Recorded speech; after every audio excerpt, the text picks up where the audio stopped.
저출산 시대라고 하지만 여전히 간절한 마음으로 새 생명을 기다리며 뱃속 생명을 지켜내기 위해 고군분투하는 이들이 많은데요.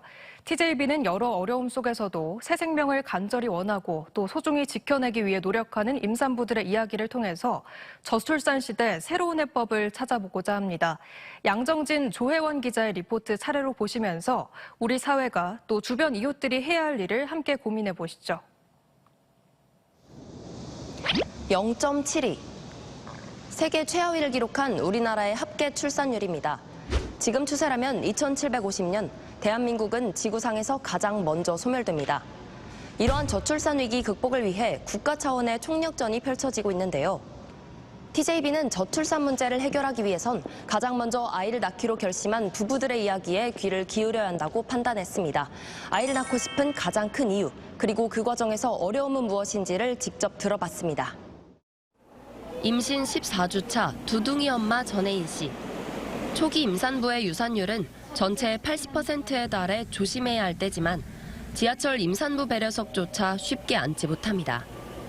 걱정되는 것 같아요. 나중에 진짜 만삭이 되고 나서도 이제 아까처럼 보고도 모른 척 하실 수도 있는 거고.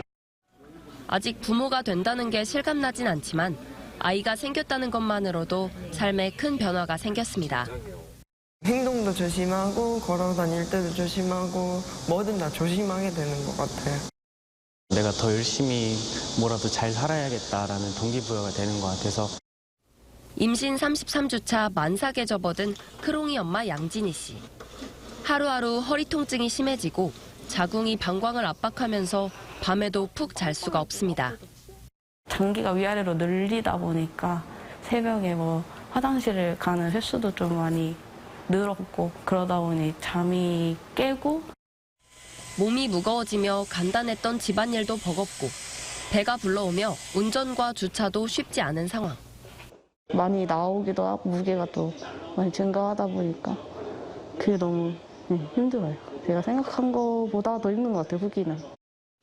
몸의 변화에 매 순간 힘들어도 뱃속에서 아이를 키우는 하루하루가 소중합니다.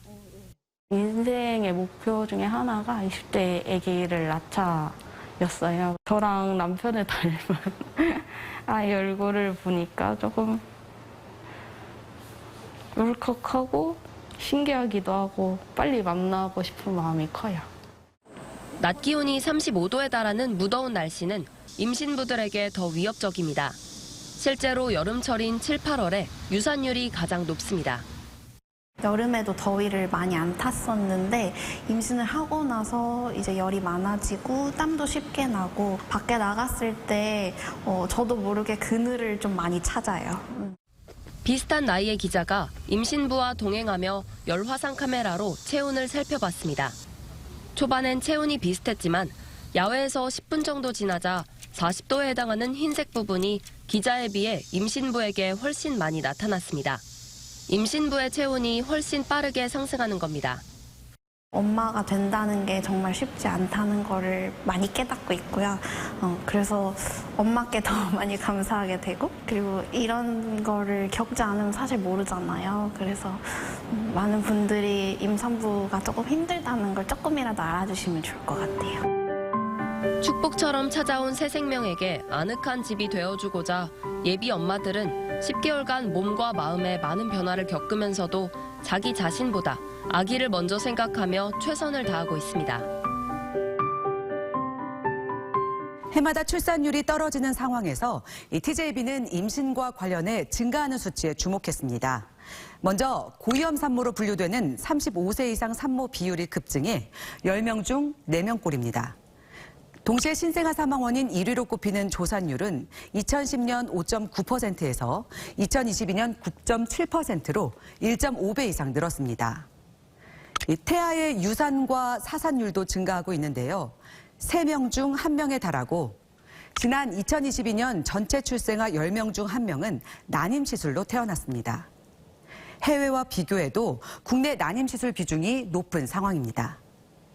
임신을 간절히 원하지만 어려움을 겪는 이들이 많고 유산의 위험 속에서 뱃속 태아를 지켜내기 위해 고군분투하는 이들이 많은 상황. 저출산 문제 해결을 위해 우리 사회가 이들을 도울 수 있는 방법에 더욱 주목해야 하는 이유입니다.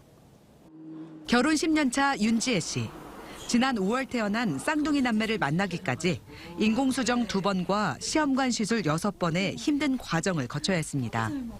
반복되는 실패에 두려움이 컸지만 남편을 닮은 아이를 낳아 행복한 가정을 꾸리고 싶다는 간절함으로 지난한 시간을 견뎌냈습니다. 나중에는 이제 내 인생에 아이는 없구나 라는 마음이 들 때 그게 수용이 되는 게 아니라 엄청나게 마음이 무너지거든요. 시간을 견뎌내고 우리 아이들을 만나서 그런지 더 아이들이 너무 너무 소중하고 그치. 쌍둥이 임신으로 고위험 산모실 입원을 반복했고 임신 33주에 양수가 세면서 응급수술로 조산했습니다. 인큐베이터 생활을 마치고 건강하게 곁으로 와준 아가들을 바라만 봐도 그저 감사할 따름입니다. 임신을 준비하고 있다고 하면 따뜻하게 이렇게 격려해주는 그게 너무 필요한 것 같아요. 뭐 경제적 지원이나 이런 것도 당연히 필요하겠지만 사실 임신을 준비한다는 것 자체가 요즘은 이렇게 맘먹으면 안 되는 게 임신이거든요. 첫째 임신 과정이 쉽지 않았던 윤찬희 씨는 육아의 어려움보다 아이가 주는 행복감이 훨씬 커 둘째를 낳기로 결심했습니다. 한 차례 유산의 아픔을 겪었던 터라 뱃속 아가의 건강을 최우선으로 염두에 두며 생활하고 있습니다.